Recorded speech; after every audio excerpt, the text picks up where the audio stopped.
One area of research that I'm really interested in, particularly as I've just finished my master's in neuroscience, is looking at how we might diagnose things like autism rather than through psychology, but through neuroscience and through doing scans. I was wondering if you had an opinion, or if that could be a positive thing, a negative thing, or not add any benefit. If we could literally go like, okay, Well, you I think definitely the have thing that would autism. be a benefit is, okay, the way an echolalic person, which I'm not, like if I said cat, or the speaker said cat, might hear ah, just hear the vowel sound. Can't get it out. That's expressive. And I've actually had fibers mapped where Speak What I See circuit has less fibers in it. And so you do speech therapy, you increase the bandwidth on the fibers that are left. And then you have the echolalic kid yakking out the talk, but they don't know what it means. Well, it'd be very useful if you could diagnose that with some kind of brain scan, because that would very much affect therapy, for little ones, for real little kids. I wonder if once we're able to diagnose people through brain scans, if it would naturally break up the autism spectrum, because as we say, all brains are so different. How useful Well, would the it be? other thing you can get into is people might it would get too predictive. Okay, I failed the SAT in math. Yeah, that accurately did show that I can't do algebra. But you see, the thing I learned from working with the metalworking shops is that there's all these shop people, I call them the clever engineers. We were very careful not to use the engineering title. It was cattle handling consultant. The draftsman that invented things, it was draftsman. It was shop foreman. We were very careful not to use the label. But I've done a bunch of engineering. Yeah. A bunch of it. And it was always cattle handling consultant or livestock handling consultant. And the draftsman would write draftsman, even though he laid out the entire factory. Label it draftsman. And I know that because I spent 25 years in construction. That's why I know, I'm going to got a fun trip coming up next week. I'm going to get to go visit a construction site from a guy who can't do algebra, and I'm going to fly on his jet. He earned that jet.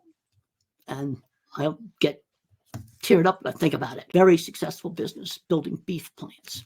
But you want a pork or a chicken plant now, you got to buy the equipment from Holland. He just does beef plants. But who's going to replace him? He's getting older now. He's not quite as old as me, but. I mean, as you mentioned about algebra, I also can't do it to save my life, but there are many roles which you might apply for that you just will not get through the door because of. Is there any advice you would give to, say, HR or employers on the reason why they should change the system up? Well, I just gave a talk to a gigantic HR company. Yeah. And I got a beautiful, lovely email. It was so beautiful. I printed it out. I put it on my wall. And this is something that's just in the last few weeks. And I think it really made them think, because it was to an HR company. It was did it online, talking about a lot of the same stuff I'm talking about right now. And that I've seen people work up from inside a company. The old thing, start in the mailroom and work up. There's a famous movie producer that actually did that. We've got to but I can tell you, see, one of the things that verbal thinkers do is they overgeneralize. Like, I'll have teachers say, well, how do I teach people with autism, students with autism? Well, am I dealing with a 3-year-old here? Am I dealing with a teenager bullied in school, fully verbal? I have to have more information. Is it somebody who's nonverbal, non-speaking, but could learn to type? I'm a big proponent of learning to type independently. I'm a big proponent of that, because there are definitely some non-speakers that they got a normal brain in there, but they can't control their movements. They have sensory distortion problems. There's some good books on that. Tita Makapedahe, How Can I Talk if My Lips Don't Move? Noki, the Japanese Boy, The Reason I Jump. Then he's got a sequel book that's even better. But these are people that absolutely type independently. And give you a little tip on how to do that.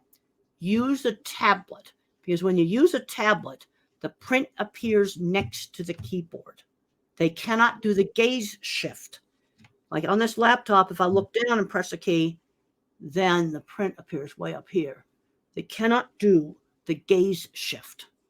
So you have to use something where the print appears next to the keyboard. So you can punch the key and see the letter appear without shifting gaze. That's one of the things you have to do. Honestly, so fascinating. Already blowing my mind. It's taken a while to process, but really, really interesting. But I think that you know, a lot of the stuff in neuroscience right now, and so many things, they want to make a mouse model of everything. Yeah. And there's a place for that. I'm very interested in this new mouse they've got at the University of Illinois, and I'd like to find out, you give it my drug, dopamine, in a mouse dose. I know they're looking at like the Shack-Fruit gene. Like this mouse. So then I make a loud noise. Does he jump as much? Does his cortisol levels go up less? In other words, you've got to try to do something to move yourself out of just tying rebar. Oh God, I've seen bridge construction. I see people in there tying rebar. I've done that job, but I wouldn't want to do that for the rest of my life. That's where I could see the door. You see, and my writing really helped me. And then when I did a little tiny job, I wrote about it, and I put the drawing in the magazine. I know you spoke quite a lot about your portfolio and how it's always useful to have a physical and a digital one.